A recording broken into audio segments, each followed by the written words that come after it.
Boa noite. Vamos só esperar mais um pouquinho para as pessoas entrarem.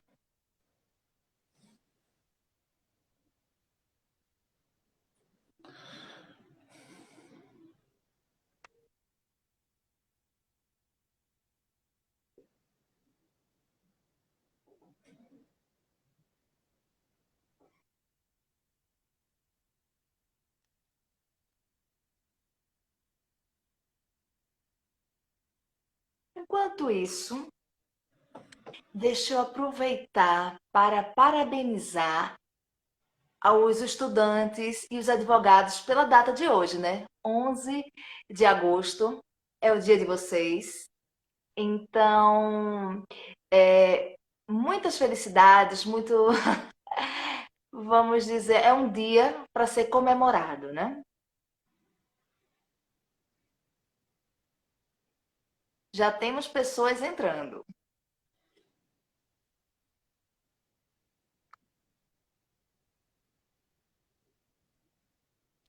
Em respeito às pessoas que já estão entrando, vamos começar. Qualquer coisa, depois a gente retoma alguma pergunta que seja aberta aqui ao público.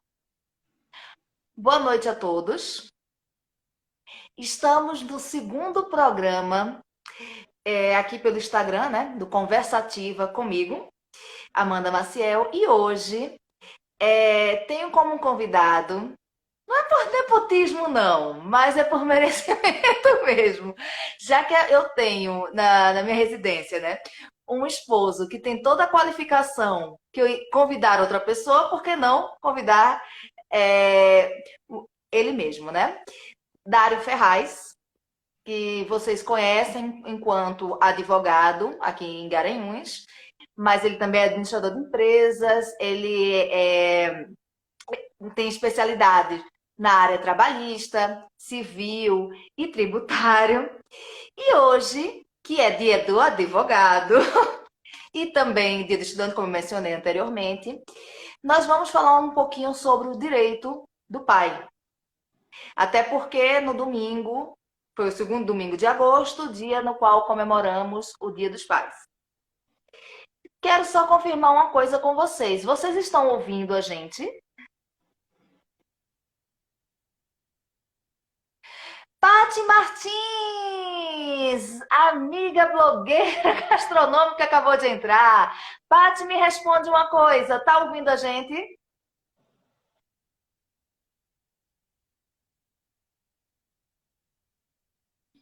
Será que ela não ouve? Alguém ouve?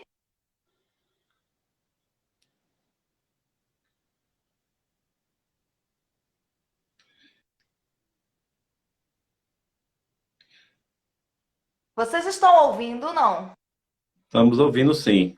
Ok. Vocês estão estranhando porque estamos em ambientes diferentes, apesar de estarmos em casa. Bom, boa noite. Dário, queria que você desse as boas-vindas para o nosso público.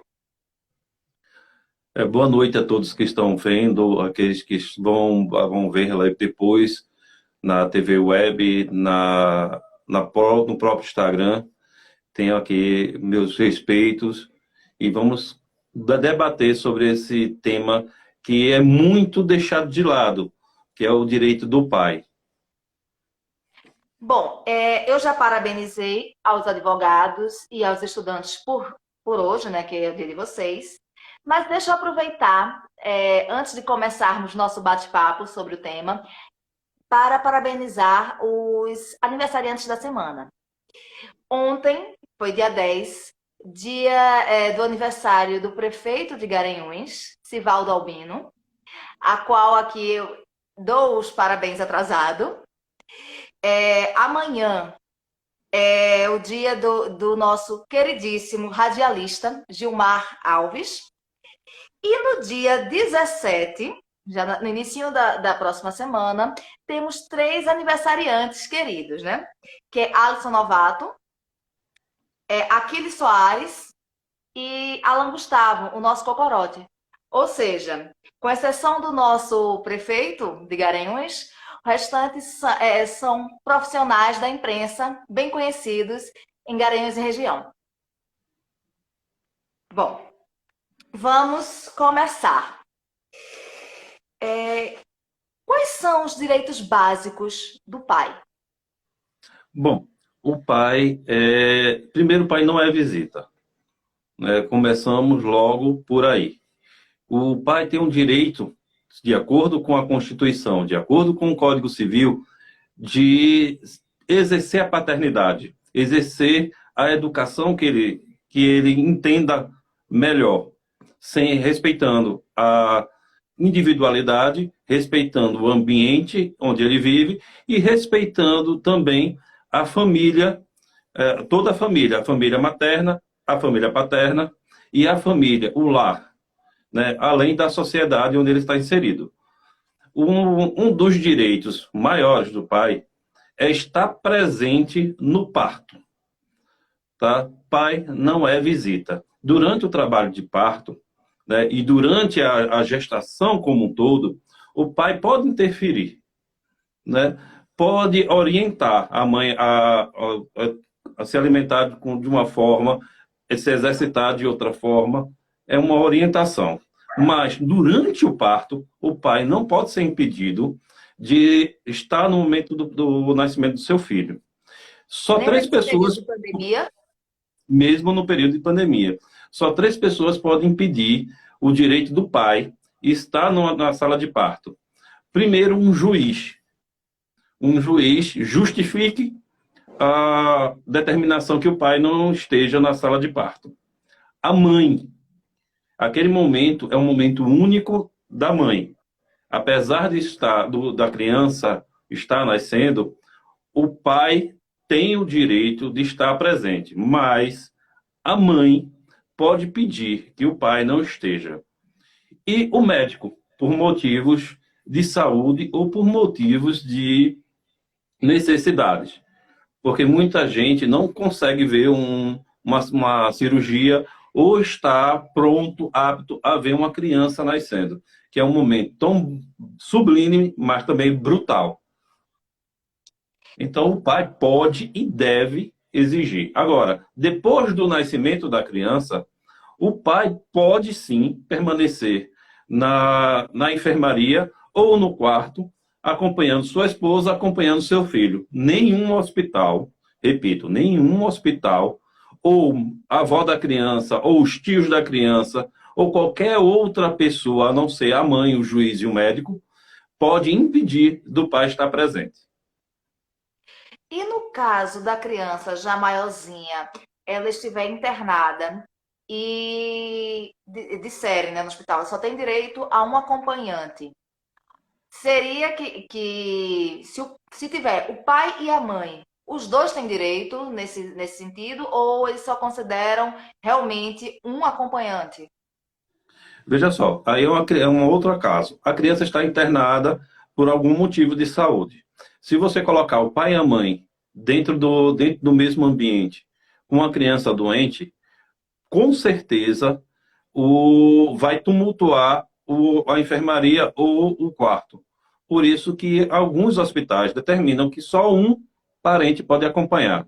Normalmente se acompanha a mãe, mas hoje em dia, graças à liberação feminista, à luta pela igualdade, os homens também podem ficar no quarto ou acompanhar o seu filho em exames médicos ou no seu internamento.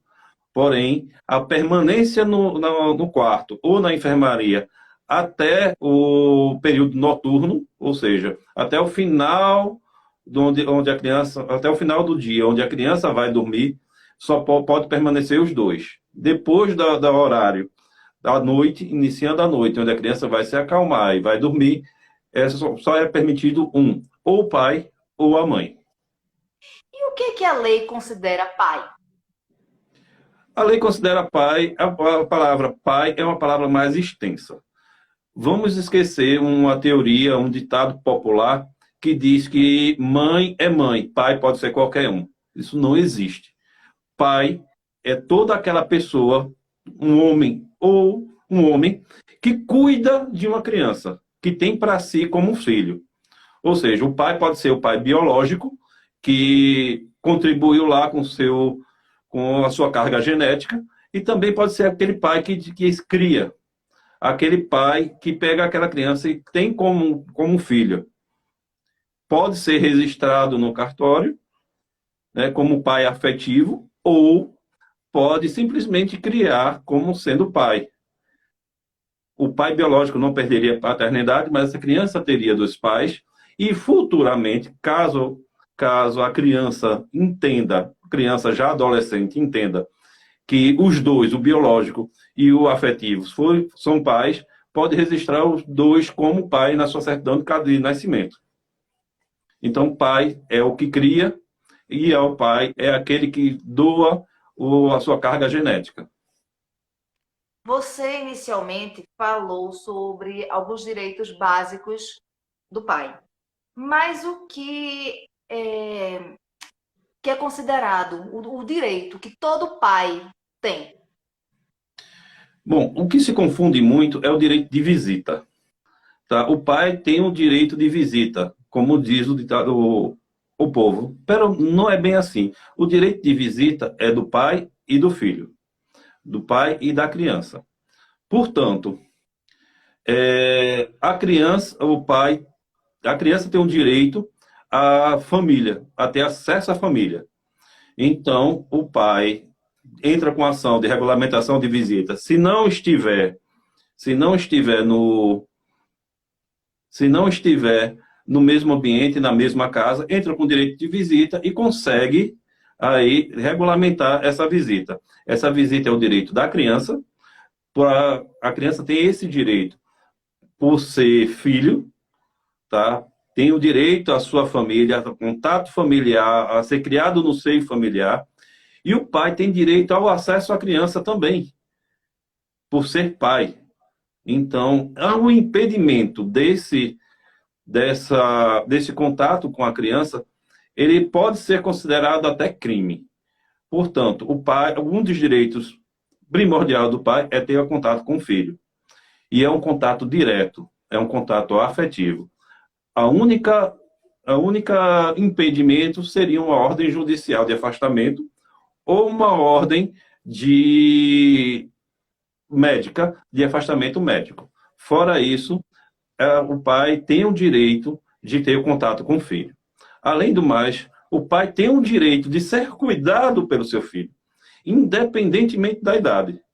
Uma criança com 14, 15 anos, já é adolescente, ele pode cuidar do seu pai. O pai tem um direito de ser assistido pelo seu filho, independente, a partir dos 14, 15 anos por aí. Mas o pai tem direito de ser pai. O pai tem direito ao contato com seu filho. O pai tem um direito de exercer a paternidade e tem um direito de exercer também a orientação dos caminhos. Ou seja, o pai é de uma religião afro e a mãe é de uma igreja evangélica. A criança é impedida pela mãe de participar, entrar num terreiro ou num ambiente de umbanda ou de candomblé. Esse impedimento é ilegal, é cruel e é preconceituoso. Mas, infelizmente, é o que mais acontece. O pai tem o direito também de orientar o filho. Essa orientação gira em torno do conhecimento familiar. Ou seja, a criança, o pai orienta seu filho como ele achar que deve. A criança tem o direito de aceitar essa orientação ou não. Essa orientação a criança vai levar mais na frente e vai entender, vai buscar o entendimento se é justo ou se é isso que quer ou é isso que não quer, independente da vontade da mãe. Até porque a gente está tratando de seres humanos. Ser humano, ele entende, algum momento da sua vida, vai entender que aquela área, aquela orientação é mais adequada ou não. E cabe à família como um todo, avô, avó, tio, tia, pai, mãe, primos, irmãos, entender e respeitar aquela opinião daquela criança. Deixa eu aproveitar aqui e mandar um beijo, porque Patrick, lá do Rio, meu primo, está nos vendo. E quem também também está nos prestigiando Rose Vergete, que é a coordenadora dos concursos Miss Plus Size aqui em Garanhuns. E a gente tem aqui um pedido de participação de Carlos Melo. Deixa eu ver aqui qual seria a participação dele, se ele quer fazer alguma pergunta. Vamos ver.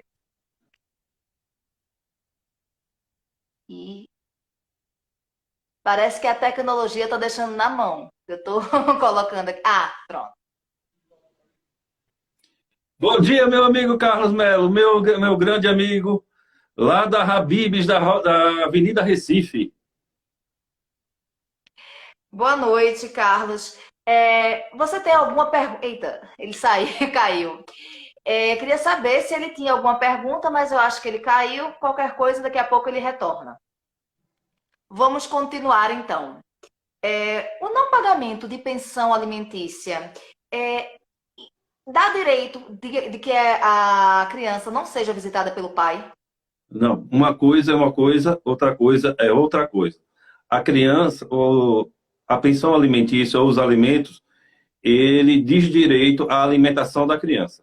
A visita diz direito ao desenvolvimento intelectual e ao desenvolvimento social da criança. Então, se a mãe, ou a avó, ou o avô, ou quem tiver com a guarda desta criança, impedir que essa criança que o pai tenha contato com essa criança, ela está cometendo um crime de alienação parental. Tá? E, então, o não pagamento de pensão deve ser cobrado judicialmente, caso seja necessário, deve ser cobrado judicialmente e não impedir ao pai ter acesso à criança. Ou seja, se a mãe está impedindo o pai de ver a criança, o que é que está acontecendo? Ela está trocando a criança pelo dinheiro. Ela está alugando seu filho. Ou seja, está cometendo um crime. Que hoje a gente pode ter uma analogia grosseira de uma criança de aluguel ou uma escravidão. Então, o que é pensão refere-se ao alimento dessa criança, e o que é visita refere-se ao desenvolvimento intelectual. O conceito de pertencimento a uma família. E não uma simples troca de moeda. A mãe, o pai, o avô, ou quem tiver com a guarda dessa criança, impedir qualquer acesso do pai ou da mãe, comete um crime previsto na lei civil, ou seja, alienação parental. Nós estamos praticamente pelo Brasil, né? Porque estamos gravando aqui em Garanhuns, Pernambuco. A gente viu Patrick no Rio de Janeiro e agora deixa eu dar as boas-vindas para Renato no Paraná. Eita que o Brasil já está todo aqui. Boa noite, Renato, e boa noite a todos que nos assistem. Bom, Dari, você mencionou, ou melhor, entrou no assunto alienação parental, que está na moda, todo mundo fala, isso é alienação, mas na realidade, o que viria a ser alienação parental? A lei foi criada por um caso acontecido no Rio de Janeiro, né, que a mãe falava mal do pai, dizia que o pai não prestava, que era bandido, que, enfim, falava horrores do pai. E a criança começou a ter medo do pai e não queria mais a visita dele, nem o contato dele. Só que, ao passar do tempo, foi identificado isto na criança e essa criança, ao crescer, se tornou um adolescente e um adulto violento. Não pela ausência do pai, mas pelo que o pai representou nessa relação. Então, esta alienação parental, inicialmente foi criada para defender o pai do contato ou dos maus dizeres da mãe. Hoje em dia, a alienação parental pode ser feita pelo pai, pela mãe, pela avó da criança, pelo avô da criança, pelos tios, pelos vizinhos, ou seja, a alienação de parentes como um todo. Então, o que é uma alienação parental? É falar mal do pai, é denegrir a imagem do pai, é desorientar, é mandar desobedecer, é fazer com que o pai e com o que o pai que a criança tenha medo de ter contato com o pai. Ou, muitas vezes se presta queixas em cima de queixas. De estupro, de assédio, né?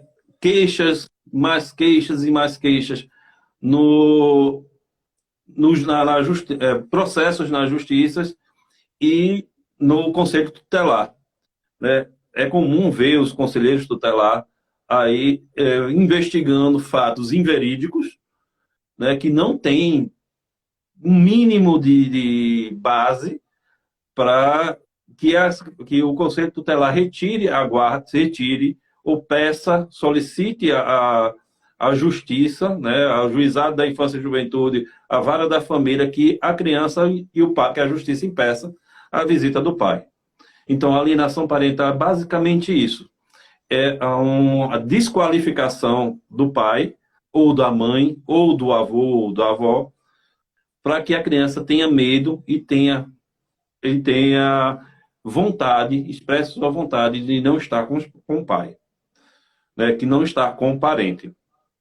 Pode ser praticado pelos avós, pelos tios ou por qualquer outra pessoa, né? É comum aqui em Garanhuns, bem característico aqui da região de Garanhuns, a quantidade de queixas de reclamações ao Conselho Tutelar sobre qualquer coisa, né? O pai pegou a criança no dia da visita e deixou na casa da avó. Abandonou a criança na casa da avó. Bom, se está com a avó, não foi abandono, né? Então, há essa queixa, há essa particularidade em Garanhuns.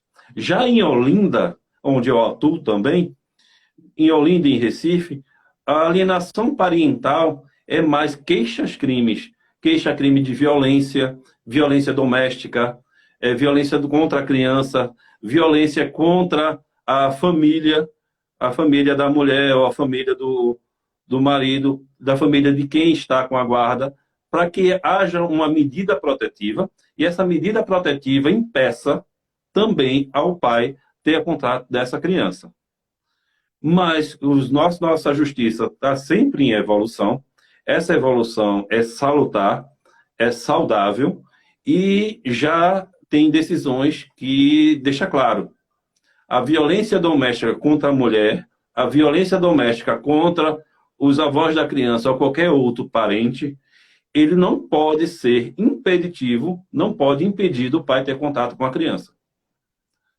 Mesmo se a violência doméstica for praticada contra a mãe da criança. Tem lá uma medida protetiva. Ele não pode se aproximar da mãe. É verdade. Ele não pode se aproximar da mãe. Mas nada impede esse pai ter aproximação com o filho, a não ser que o pai esteja praticando alguma violência também com a criança, contra a criança. Era isso que eu ia perguntar, se o pai fosse o causador, né?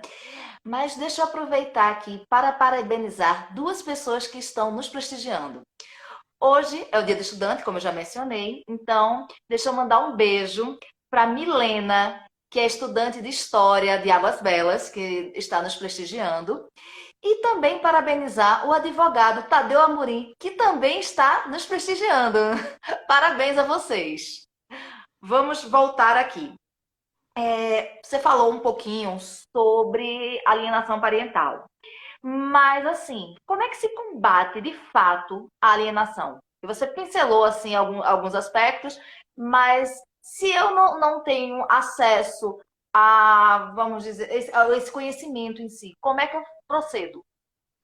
Primeiro, a família tem que observar a criança, né? A criança que está sofrendo alienação parental, ele muda de comportamento, né? Ele se torna mais agressivo, ele se torna mais arredio, ele muda o comportamento. Aquela criança mais ativa, ele pode ficar mais recolhida. Então, observar o seu filho, a sua filha, se ele mudou o comportamento de alguma forma, de forma radical. A partir daí, a mãe, o pai ou os avós pode levar essa criança ao CRAS ou a um psicólogo especializado em criança para que se verifique o motivo da mudança de comportamento. Às vezes não tem nada a ver com alienação parental.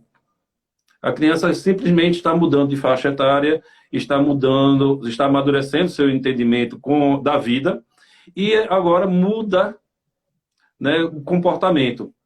A criança começa a mudar um pouco mais do entender e ter opinião, né?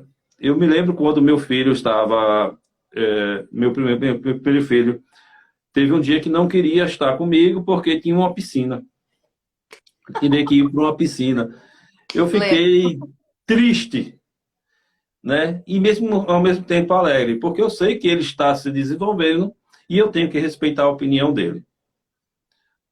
Eu comecei a pensar que fosse uma alienação parental, onde a mãe, naquele momento, naquele final de semana, que era para eu ficar com ele, inventava várias atividades lúdicas ou atividades que raramente ele teria contato, né? E, na verdade, não era uma mera coincidência. Então, cabe ao pai e à mãe observar o comportamento da criança. Caso a mudança for radical ou a mudança for muito agressiva, a criança se torne um pouco mais agressiva, ou desatenta, ou desobediente, cabe o pai e a mãe encaminhar, ou solicitar o encaminhamento ao CRAS da sua região ou um psicólogo especializado em criança, para que se verifique se há algum indícios de alienação parental. Um psicólogo especializado em criança, ele vai conseguir identificar nesta criança a alienação. O que é que ele quer que está acontecendo com ela e por que essa criança mudou de comportamento. É uma questão de idade ou é uma questão de indução da mãe, do pai, dos avós, dos vizinhos? Com esse laudo, procure um advogado da sua região, de sua confiança. Caso não tenha condições de pagar um advogado, procure a Defensoria Pública ou as faculdades de Direito da região que tem um núcleo de prática jurídica que pode orientar. Porém, para se identificar a alienação parental, um profissional de psicologia deve emitir um laudo categórico. A criança está sofrendo alienação parental. E a alienação parental não se verifica em uma única visita. A alienação parental se verifica em uma série de visitas, no mínimo 10, no máximo 20, ou mais, dependendo do profissional ou da análise do profissional. A partir daí, o advogado tem ferramentas na sua mão para procurar a justiça, né, e tirar essa criança desse meio de violência. E como é que se calcula o direito de visita? Veja só, o direito de visita, ele é calculado com a necessidade e a possibilidade. A necessidade da criança e a possibilidade de visita do pai. Ou seja, o pai trabalha a semana toda, só tem um final de semana. Então, normalmente, ele pegaria na sexta-feira, depois do seu trabalho, e devolveria no domingo ou na segunda-feira, de 15 em 15 dias, ou todo final de semana, dependendo da possibilidade do pai. A gente sabe que tem muitos pais, muitas mães que trabalham no final de semana, né, como garçom, como chefe de cozinha, né, em festas, em casamentos, que esses começam na sexta, sábado e domingo. Então, não tem a visita, o pai não pode deixar de trabalhar para visitar seu filho. Logo, essa visita é feita durante a semana. Ele pegaria 3 dias na semana e devolveria na escola. Eu, particularmente, eu gosto de fazer o acordo, né, dependendo da situação de cada pai, dependendo da situação de cada caso, que o pai pega a criança na escola, na sexta-feira, fique sábado e domingo com ele e devolva na segunda-feira à própria escola, com suas tarefas de casa prontas, feitas, com a farda limpa e com a merenda, com o seu lanche. Mas Porque isso aí o realmente é pai... feito? Porque aí o pai ele vai participar da educação do seu filho. Ele vai participar, vai sentar com ele na mesa e fazer a tarefa escolar com ele. Que essa tarefa escolar não fica só em obrigação da mãe, né? O pai participaria também da educação da criança, né? Levaria também ao posto de vacinação, levaria também ao médico.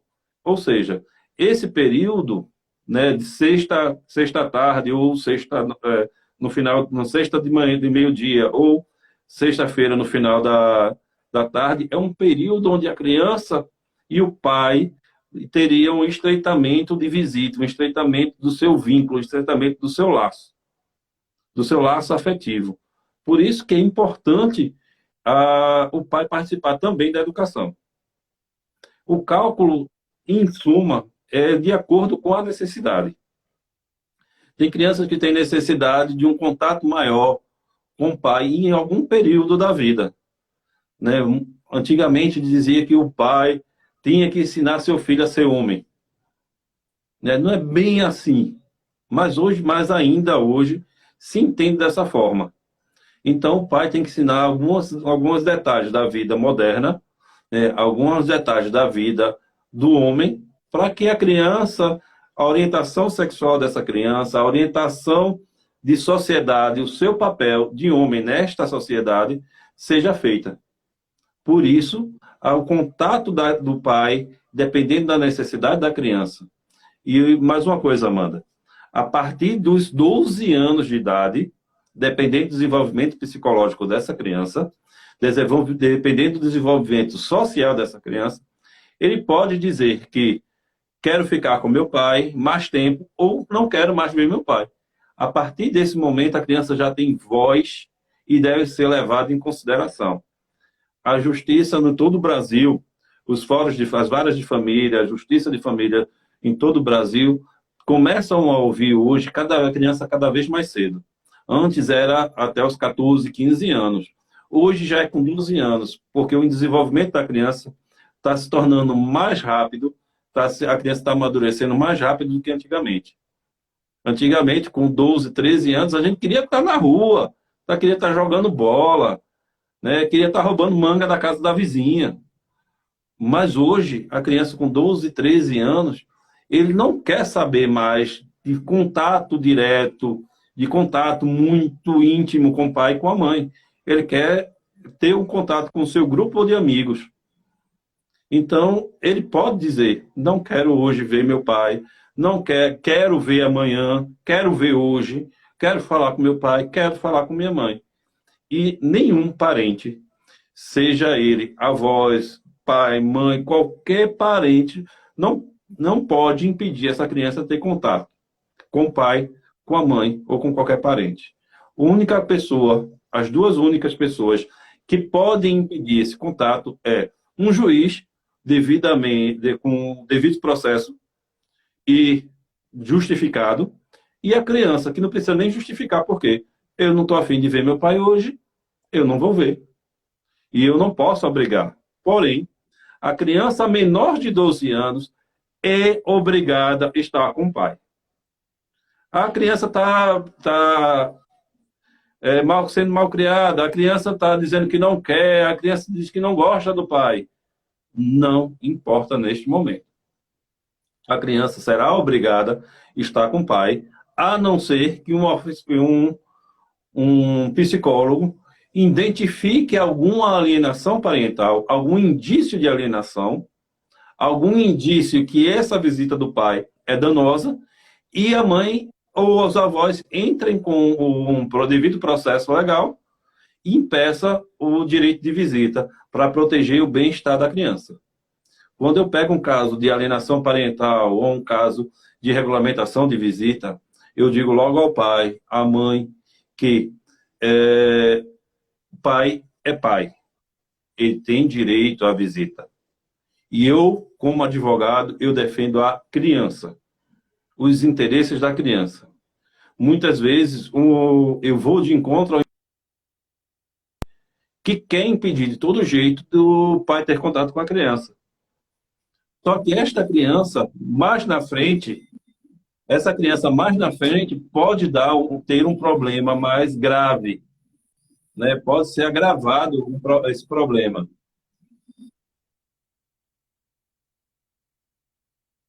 Ué, você caiu? Desculpa, Pareceu que você caiu.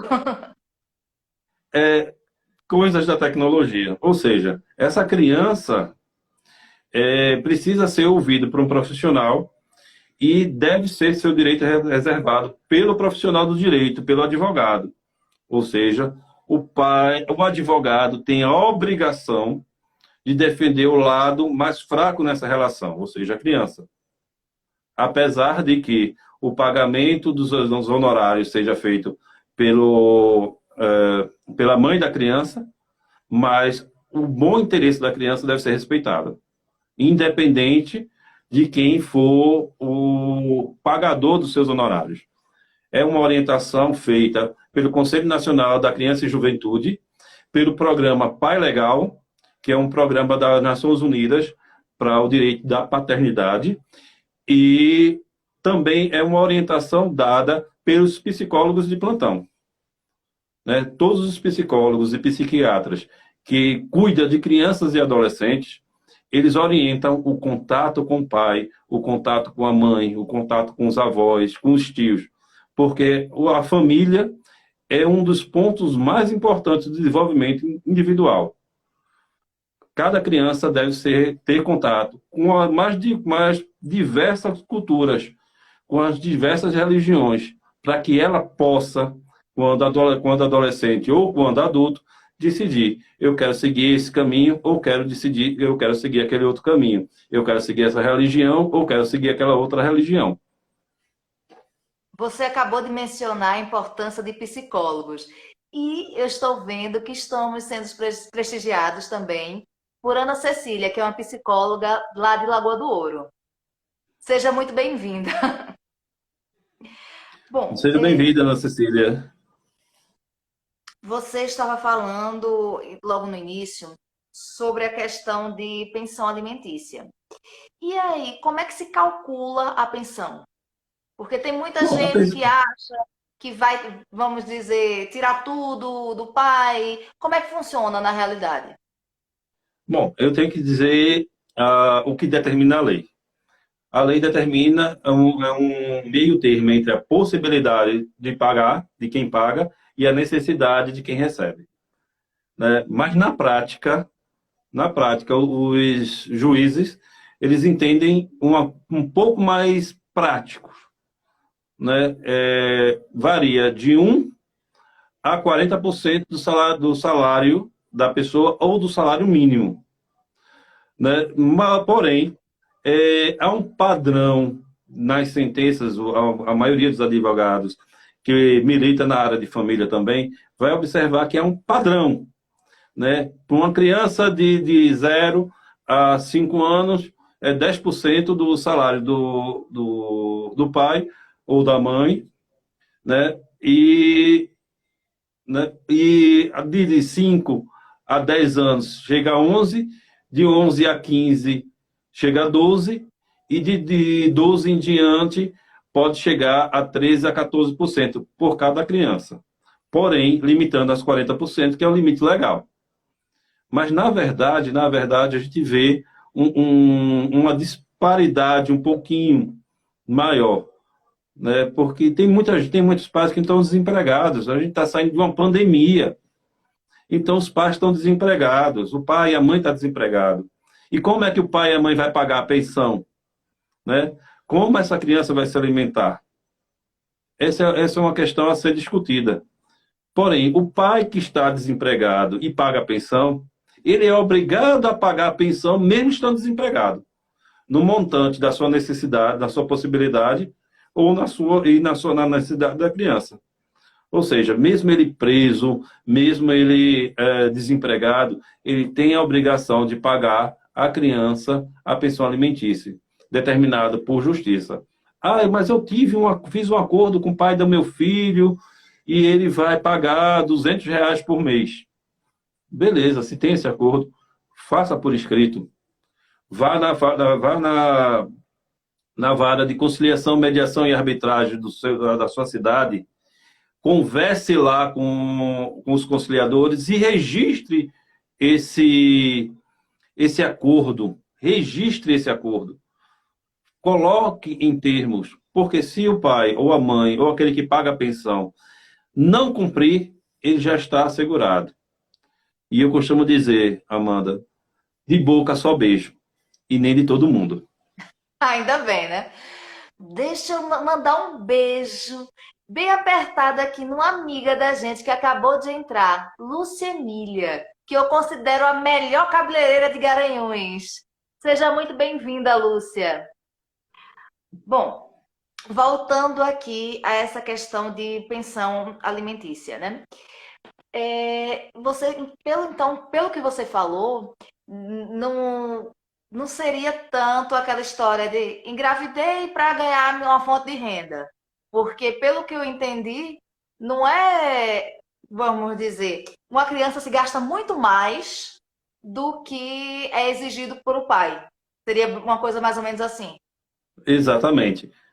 Ainda hoje, existem muitas mulheres, muitas adolescentes que engravidam achando que vai ser sustentada eternamente pelo pai da criança. Não, não é bem assim. Né? A pensão alimentícia ele tem um direito mais complicado do que se imagina. O pagador da pensão, o pai, a mãe, os avós que pagam a pensão, porque vale salientar que os avós também podem ser obrigados a pagar a pensão para os seus netos, né? Eles devem prestar conta do valor que é pago para a criança. Ou seja, né, o pai pode a qualquer momento entrar com um processo ou dentro do próprio processo de alimentos pedir que a mãe preste conta. Apresente a nota fiscal. Eu disse que a criança precisa de R$ 1.000 de remédio por mês. Certo? Comprove que gastou os R$ 1.000 de remédio todo mês. Como você comprova? Com a nota fiscal. A criança precisa de 20 latas de leite por semana. Né? Nenhum juiz vai dizer, é lógico. Não. Comprove que a criança necessita dessas 20 latas de leite. E aí o pai será obrigado a pagar a pensão de acordo com aquela necessidade e a possibilidade. Porque não adianta a mãe, ou o pai, ou o avô dizer, olha, R$ 100 é pouco. E é pouco realmente para cuidar de uma criança. Porém, é o que o pai pode pagar. Então, a gente tem que observar principalmente a possibilidade e a necessidade da criança. A gente tem que encontrar um meio termo. Como o Buda sempre pregava, a gente precisa estar sempre no meio termo. Nem tão frouxo que o pai possa ficar fazendo o filho aí à torta e à direita, nem tão apertado que obrigue ao pagador da pensão a ser preso, não poder pagar e poderá até ser preso. Apesar de que, nesse período de pandemia, os juízes estão tomando mais cuidados para não prender o não pagador de pensão do que obrigá-lo a pagar. Porém, nós estamos saindo da pandemia. A pandemia, graças a Deus, está diminuindo. O fórum está abriu hoje. Então, aquele que não pagou a pensão, a partir de hoje, pode ter sua prisão decretada. A partir de hoje, ele pode ser preso e ele só será solto quando pagar todas a pensão.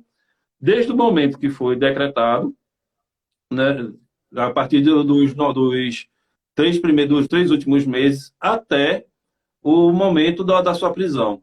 Ou seja, se o pai em 2020, fevereiro de 2020, parou de pagar a pensão, e a mãe entrou com a execução, então ele não teve a decretação da prisão por não pagar a pensão, e agora, em 2021, pode sair, em outubro ou novembro, pode sair sua prisão. Ele já será preso e vai pagar desde fevereiro de 2020 até outubro de 2021, ou fazer um acordo para esse pagamento. Então, veja aí como está complicada agora a situação. Né? O pai paga a pensão, a mãe paga a pensão, os avós também têm a obrigação de pagar a pensão. Ele pode ser preso. E tenha uma coisa na sua cabeça, Amanda. A pensão é para a criança, não é para a mãe estar no bar, não é que é para a mãe ou para o pai gastar em qualquer coisa. A pensão é para a criança. E o pai pode, a qualquer momento, pedir a prestação de contas. Prove que aquele dinheiro que eu estou dando está sendo revertido para a criança. Claro, aí você vai dizer, está lá na despesa da criança, internet. A internet não é só para a criança.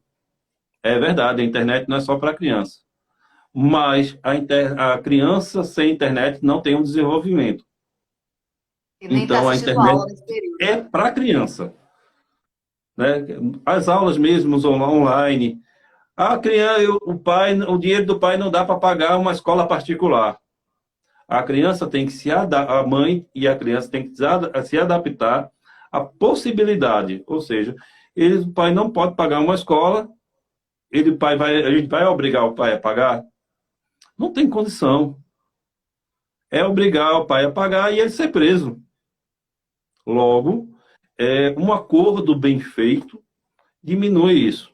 Uma das minhas práticas, né, que eu faço bastante, é o 13º da pensão alimentícia.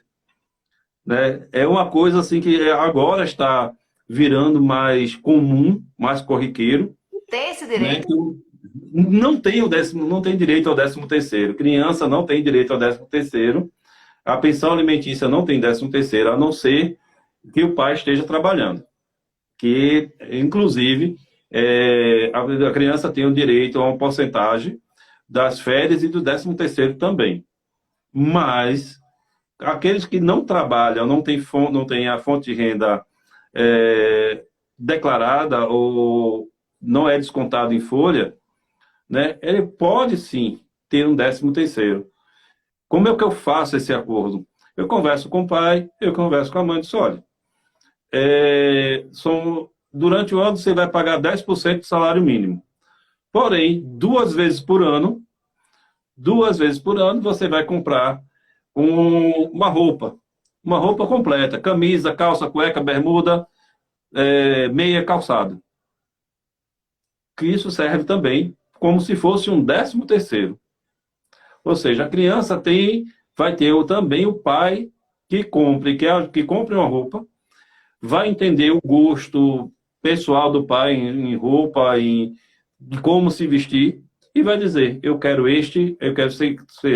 usar essa roupa, eu quero usar aquela. Porém, essa roupa não pode ser usada pelo pai, pela mãe, pela pessoa que paga a pensão alimentícia, né, como moeda de troca. Você só vai ganhar essa roupa boa porque está vindo para mim. Porque você está querendo me ver. Isso não pode, se considera alienação parental. E toda prova de alienação parental deve passar pelo psicólogo. A gente já mencionou aqui a presença de Rose Vergetti, né? Mas ela fez um comentário aqui que vale a pena ser lido, que ela elogiou a aula sobre pensão. Disse que gostou muito. E deixa eu aproveitar aqui também, que eu tinha mencionado a presença de Lucemília, mas eu acho que ela gostou tanto que os filhos dela também entraram, né? E Jader e Tiago também estão nos assistindo. Então sejam todos muito bem-vindos. Ah, Já, de- já sim. tem um grande amigo e eu tenho ele como no coração. Eu tenho certeza, Jada, que um dia a gente vai trabalhar junto. Deixa eu aproveitar aqui também e registrar a presença de Edilma, lá da Boa Vista, que também está nos prestigiando. Mas vamos voltar aqui sobre a questão da pensão. Você falou que no caso do pai estar preso, mesmo assim ele tem que pagar a pensão alimentícia. Mas e como é que se procede isso, já que ele estaria atrás das grades, vamos dizer assim? Bom, mesmo preso, deve ter o direito ele tem a obrigação de pagar a pensão. Mas se ele pode trabalhar dentro do presídio, ele recebe um valor mensal e esse valor é revertido para a criança.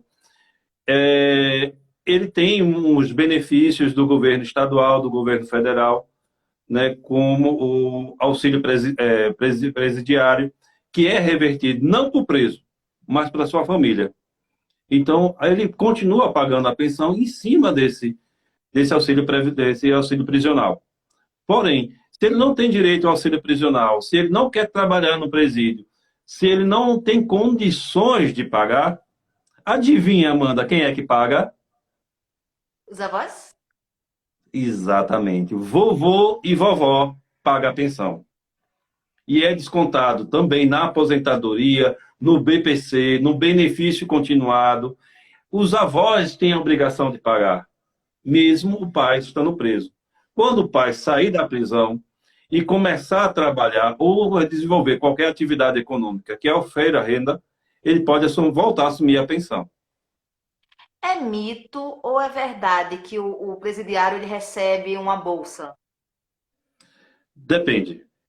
É meio mito e meio verdade. Esse mito, o auxílio reclusão, ele só é concedido para o preso que antes da sua prisão esteja trabalhando. Ou seja, ele tem um ano, dentro desse um ano de estar trabalhando e com carteira assinada, né? Como diz aqui em Garanhuns, fichado, e ele for preso, ele pode solicitar o auxílio reclusão.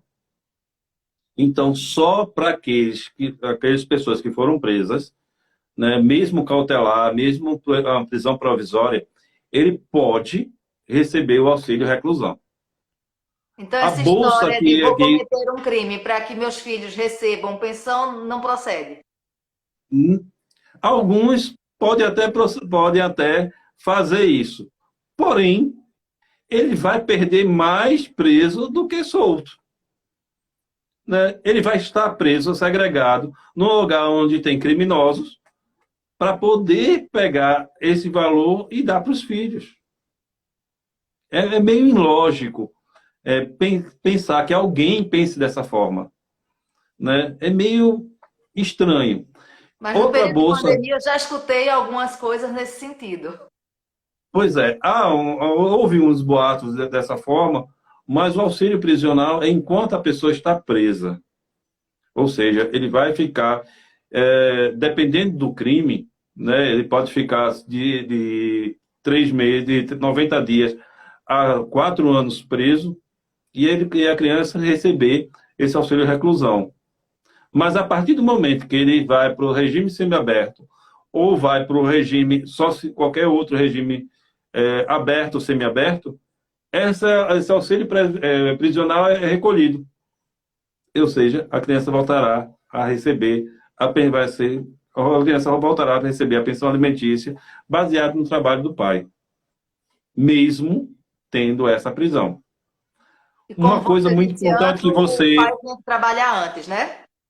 pois é, se pensar em ser preso para não para pagar a pensão, pense logo, arruma um emprego, passe 6 meses trabalhando e depois cometa o crime. Não, não, não, não vamos incentivar o crime, pelo amor de Deus. Não, é só uma alegoria, né?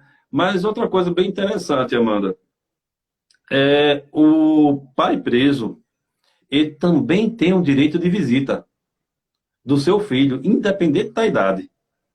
Mas é um Mesmo ambiente preso, para uma criança ir?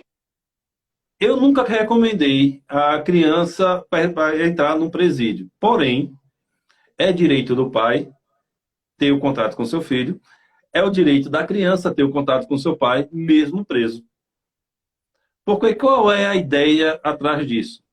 É que o pai sinta saudade do seu filho e quando sair desse presídio, quando sair, cumprir a sua pena, ele olhe, poxa, eu fiquei tanto um tempo longe do meu filho, não vou cometer mais crime. Entendeu qual é a ideia? Mas, assim, a criança, quem vai determinar se A criança pode ir ao presídio visitar o pai, ou não, é a justiça, e é o diretor presidiário, o diretor do presídio, porque essa criança pode estar em risco de morte se entrar no presídio. Então, cabe aí o diretor do presídio e o diretor, o juiz autorizar ou não a visita, não autorizar a visita. Se a mãe ou o pai não quiser que essa criança visite o preso, simplesmente entre com o processo, procure um advogado de sua confiança, entre com o processo e a partir daí justifique porque o filho não vai visitar o pai dentro do presídio. Bom, já está quase chegando no nosso tempo. Então, eu quero aproveitar esse momento para perguntar a vocês, ou melhor, para dizer a vocês, se vocês tiverem alguma pergunta para fazer, aproveite esse tempinho, até porque Dário agora vai começar a fazer suas considerações. Bom, eu vou falar direto às mães, tá? Como um pai que luta para ser presente nos seus filhos. Muitas vezes o trabalho não permite, mas a gente luta, eu luto para ser presente. Não impeçam que os pais não impeçam o pai a ter o contato com o filho.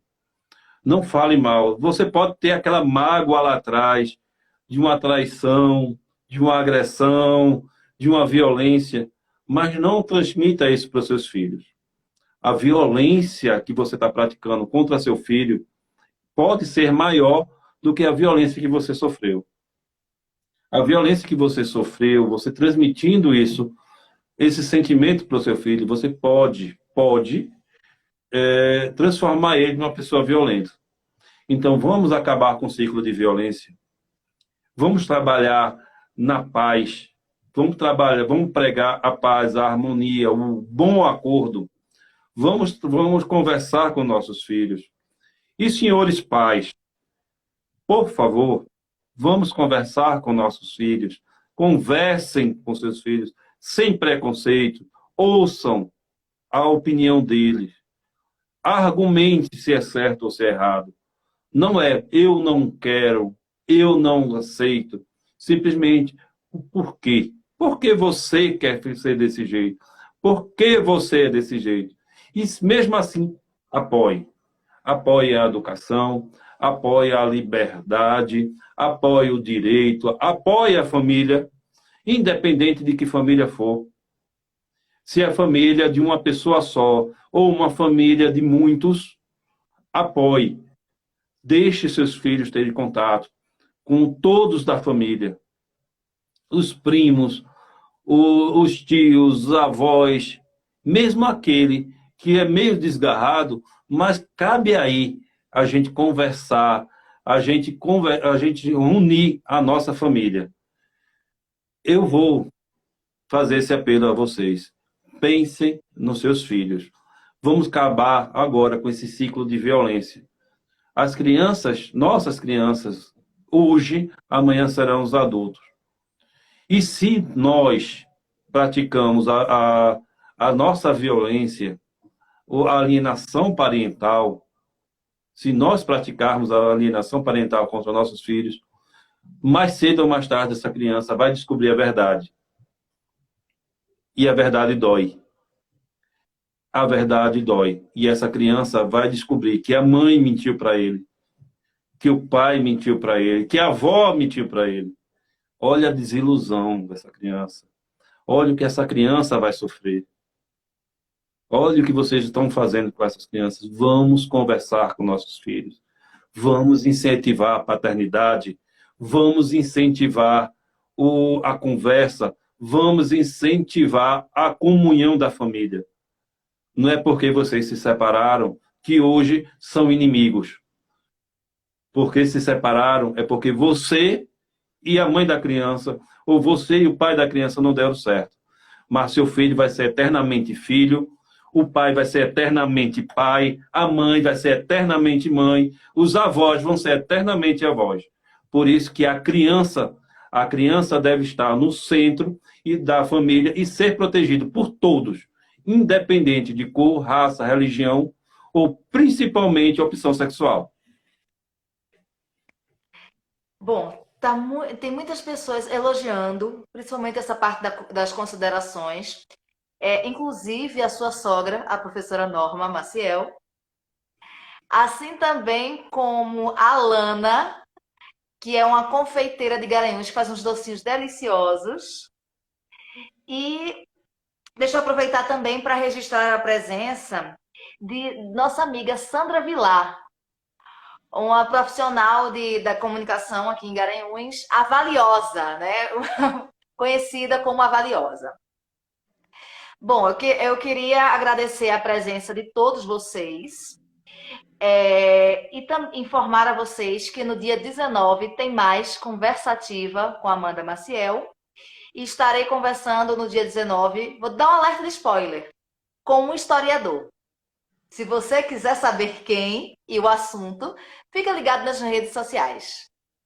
Amanda, eu quero dar meus parabéns a todos os advogados que estão nos vendo, que estão nos ouvindo. Quero dar parabéns ao meu prefeito, Sivaldo Albino, né? Ele completou anos agora no dia 10, né? E dar um abraço forte ao meu grande amigo Givaldo Calado, secretário de Turismo, e uma pessoa bem especial que eu conheci no início desse ano, que é o Felipe, que trabalha lá na Secretaria de Turismo, que é um pai exemplar. Apesar da pouca idade, é um pai exemplar. Vamos nos unir em prol de nossas crianças. Vamos trabalhar para que nossas crianças sejam um adulto melhor que nós fomos. Um abraço a todos e parabéns, Amanda. Obrigada. Lúcia também está parabenizando a você. Lembrando, mais uma vez, parabéns aos advogados, aos estudantes e os aniversariantes desse período, né? Que, como eu já falei anteriormente, você acabou de citar, o nosso prefeito, Sivaldo Albino, Gimar Alves, radialista, que faz aniversário amanhã, e no dia 17, os 3 profissionais de comunicação da cidade, né? Que é Alisson Novato, Alan Gustavo, que é o Corote, e Aquiles Soares. Gente, vamos ficando por aqui. Dia 19, estou de volta. Beijo no coração de vocês. Só mais uma coisa, pai não é visita, pai é pai, e pai só tem um. Tchau!